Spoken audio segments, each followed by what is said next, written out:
எல்லாருக்கும் அரசல் பிரசலாக தெரியும். அப்போ தான் முதல் தடவை ஒரு கோரிக்கை பண்ணி டிரான்ஸ்போர்ட் கமிஷனர் கையில் எடுத்துகிட்டு போய் கொடுக்குறான். ஆனால் இதே சப்ஜெக்ட் தான்.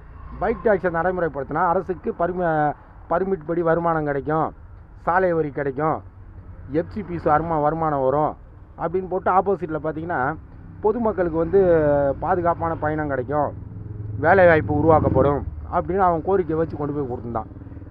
நம்ம கூமுட்ட ராமாட்சிய போஸ்ட்டில் கேரளா மாதிரின்னு சொல்லியிருந்தது.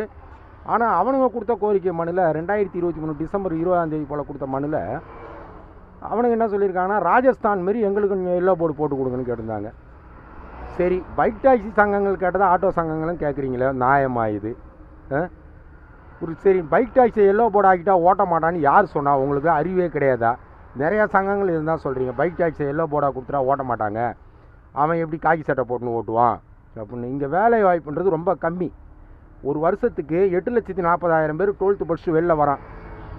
பையன் 5வது படித்த உடனே ஆண்ட்ராய்டு ஃபோன் வாங்கி கொடுக்க சொல்லி அழுகுறான். வாங்கி கொடுத்துட்றாங்க பேரண்ட்டு. 12th நான் எழுத போனேன்னா எனக்கு பைக் புக் பண்ணி கொடுன்றான். 12th போகிறவன் அத்தனை பேரும் பைக் வாங்கிடுறான். 12th அட்டெம்ப்ட் வச்சு ஃபெயில் ஆகிடுறான். பிட் அடிச்சு பாஸ் பண்ண முடியல. 8,40,000 பேர் படித்தானா அவன் காலேஜுக்கு அடுத்து போகிறது 3 லட்சம் பேர் போகிறான். 5.5 லட்சம் பேர் வேலை வெட்டி இல்லாமல் ஆயிடுறான். அவன் ஆல்ரெடி பைக் வாங்கி கொடுத்தா தான் அவன் 12th போகிறான். பைக்கு ஆல்ரெடி ஃபோன் இருக்குது.